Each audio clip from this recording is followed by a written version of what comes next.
entrevistado desta noite, nesse bloco, Edgar Mascarenhas, gerente de inovação. Edgar, seja muito bem-vindo e muito boa noite. Obrigado, Francisco. Boa noite para você e também para os telespectadores do Tribuna Independente. A gente tem falado aqui sobre a importância de ter uma água de qualidade. A gente já fica contente quando a gente tem a água, mas não basta ter a água se ela não for uma água potável, uma água de qualidade. Filtragem, purificação. Vamos prestar um serviço agora para o nosso telespectador que está nos acompanhando em todas as partes do Brasil. Existe uma diferença entre filtrar uma água ou então purificar a água?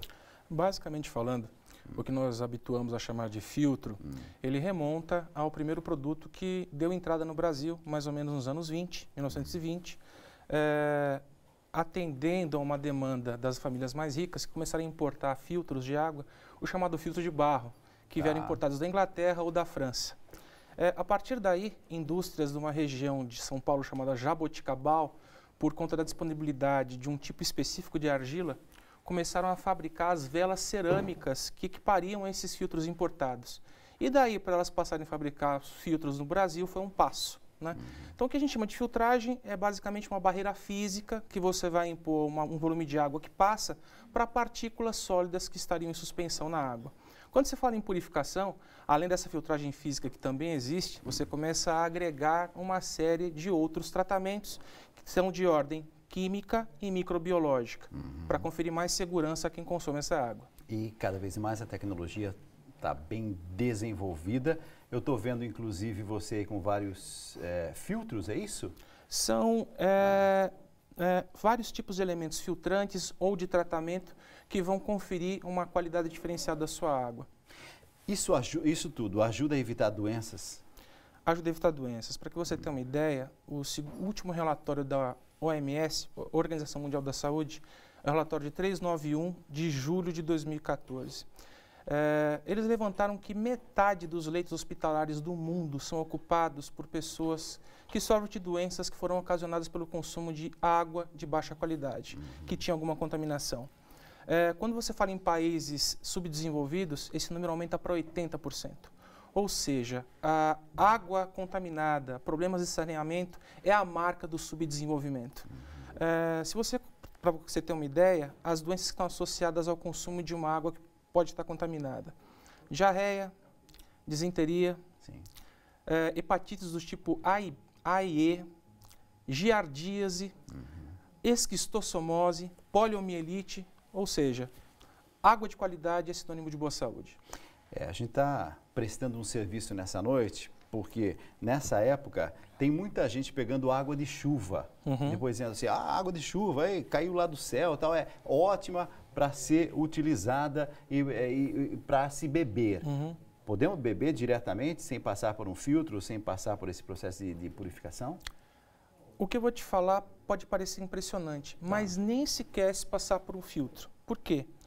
Todos os sistemas de purificação de água vendidos no Brasil, se são fabricados de acordo com a lei, eles são feitos para atender um padrão de potabilidade que é determinado pelo Ministério da Saúde. Então, não é qualquer água que esses purificadores ou filtros tratam.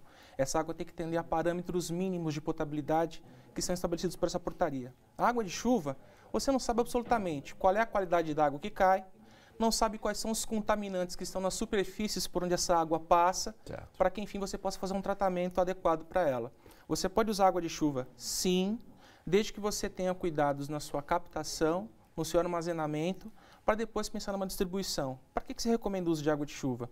Você pode lavar os panos de limpeza da sua água, lavar o quintal, irrigar o seu jardim, mas nunca para o consumo mais nobre, que é para a ingestão, que é para a preparação dos seus alimentos. É a mesma coisa, água de reuso, que hoje está muito em voga, muito em moda a gente falar sobre água de reuso. Tomar cuidado também que não é uma água própria para se beber, é isso? Água de reuso, ela é fundamental. Reuso é uma coisa que as indústrias, as residências vão ter que passar a se preocupar com isso. O que acontece? 70% da água consumida no mundo é na agricultura, 22% na indústria e somente 8% é no uso doméstico. Quando você fala em água de reuso, a gente está falando de água de lavatórios, de copa, de cozinha, água que seria descartada. E que se você fizer uma captação e um armazenamento, ela pode ser utilizada também para os mesmos usos não tão nobres. Né? Mas é fundamental, porque hoje em dia, principalmente na indústria, a gente usa água nobre, que poderia ser bebida, água potável, para processos industriais que não necessitariam de uma água de tão boa qualidade. Eu estou vendo aqui, então, esses vários equipamentos e a gente preparou ali uma mesa também com alguns filtros, não sei como é que eu chamo, ou purificadores, é isso? Ali na bancada você tem todos os purificadores de água. Purificadores de água. Sim. Vamos entender melhor, para quem está em casa, assim você pode também ir identificando ali o que é mais recomendado, dependendo da situação, e levamos esse material para lá, é isso? Levamos para lá? Vamos lá? Então tá bom. Então vamos levar este material para lá. Você que está em casa está nos acompanhando, preocupado, quem sabe, com a situação de falta d'água, mas sabe de uma coisa, hein? Não basta a gente ir se entusiasmando aí e tal, de pegar qualquer tipo de água. Entrei na frente da sua câmera. Não é? Não tem, a gente tem que levar a sério e ver realmente o que precisa. Isso aqui, onde a gente coloca? Pode ficar aqui comigo, né? Beleza, vamos lá. Vamos entender o que está acontecendo aqui. Ok, vamos falar basicamente de um sistema. Quando você fala num filtro, a gente está tentando, nesse em particular, simular o que acontece na crosta terrestre. A água vai passar pela crosta terrestre, vai passar por várias camadas de rocha, de vários tipos, e à medida em que ela vai passando por esse meio que é permeável, ou seja, permite a passagem de fluidos, você vai tendo uma purificação dessa água. Essa é uma cama, por exemplo, de um purificador de água, que ela agrega elementos minerais, começa com uma camada que a gente chama de pré-filtragem, ela vai passar por uma camada de dolomita, que é uma pedra mineral, que vai, além de fazer a primeira barreira de partículas em suspensão na água, um particulado mais, de maior dimensão, ela vai agregar cálcio e magnésio. Então, ela não só retira o que é ruim da água, ela acrescenta o que é bom. Depois vai passar por uma outra camada de filtragem, que é um outro elemento mineral chamado quartzo. E a partir daí, você tem sempre em granulometrias cada vez menores. O que é a granulometria? O tamanho do grão. Tá. Um carvão ativado, né? Esse carvão ativado, ele vai fazer o que? Ele vai retirar o cloro da água. Por quê? Esse padrão de potabilidade que eu falei para você lá na mesa, ele é garantido pela estação concessionária até o ponto de distribuição. O caminho do ponto de distribuição até a sua casa, no cavalete ou o reservatório, a caixa d'água, pode acontecer uma série de contaminações, inclusive bacteriológicas. O cloro está ali para proteger a água. Só que o cloro, para o organismo humano, não é bom, é um halogeno, é um material que em quantidades maiores ele pode ser até tóxico, mas a estação toma cuidado, coloca quantidades mínimas. Só que isso altera o sabor e pode trazer um odor desagradável. Então, o que esse carvão ativado vai fazendo ao longo de todo o caminho? Ele vai retirando o cloro e a cada camada que diminui o tamanho do grão, aumenta a eficiência de tratamento, diminui os espaços, a água vai recebendo um tratamento cada vez melhor, até que esse cloro ele é adsorvido. Entendi. Aí tem uma diferença. A absorção, você tira do meio e devolve, é como uma esponja. A adsorção é um processo químico. Esse cloro não volta nunca mais para a água. Entendi. Né? Mas a gente vai ter que ter um equipamento, não dá para fazer isso, por exemplo, caseiramente, é isso? Não se recomenda, porque isso determina, vai exigir de você um conhecimento, vai exigir de você testes. Por exemplo, na empresa em que eu trabalho, nós temos uma infraestrutura própria de laboratório. São feitas quase 20 mil análises por ano, para que a gente tenha certeza de que os purificadores que nós fabricamos, eles atendem aos padrões de qualidade que foram estabelecidos. Tá? Que tem detalhes, só para o pessoal que está em casa acompanhar assim, que são tipos diferentes, é isso? Então, vamos lá. Que a gente vê muito desses equipamentos em algumas empresas e as pessoas têm assim, alguma familiaridade, né? Só para você ter uma ideia, nessa câmara aqui, que seria, no nosso caso, a mais simples, a última etapa é feita por um disco de polipropileno, um material plástico.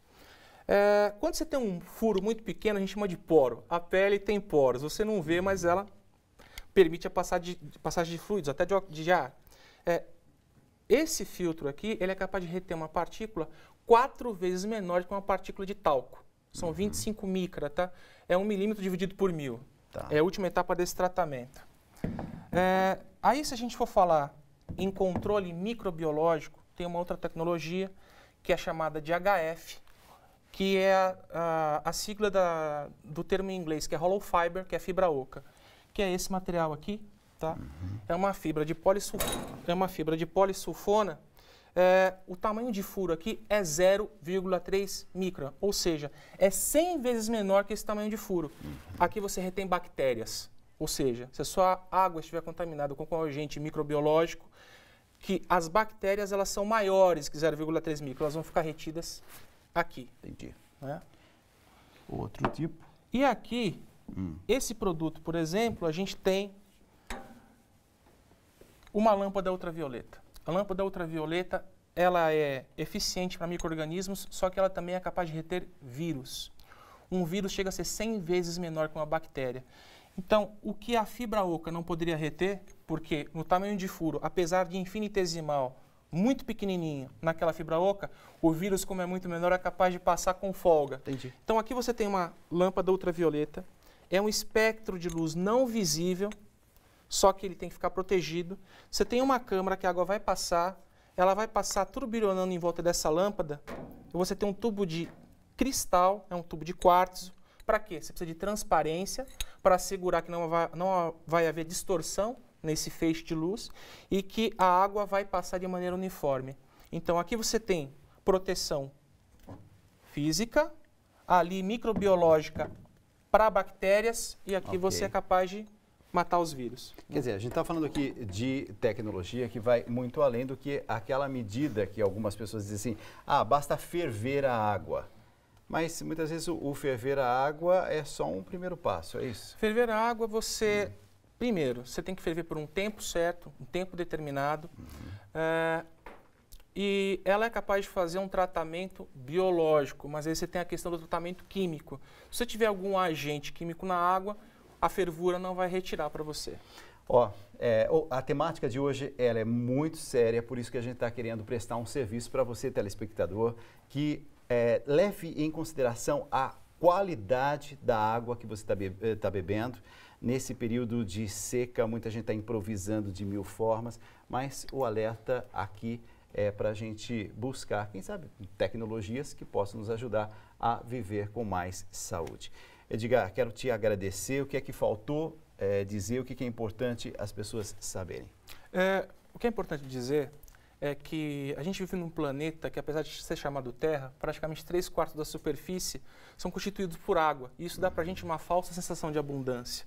A água doce disponível no planeta, que está em camada superficial, que a gente pode tratar e recorrer, equivalem a 0,007% da água do planeta. Ou seja, de 1000 partes de água, se tivesse 1000 litros de água, só 7 seriam água disponível para fazer tratamento. Então, água escassa, para a gente que trabalha nesse mercado, a água sempre foi escassa. Sim. Então, essa conscientização ela tem que vir, a mudança de hábito tem que acontecer, porque é um bem realmente precioso e é essencial, sem eles nós não vivemos. E finito, né? A gente precisa ter essa consciência também. Então, a água que está aí no planeta, ela está...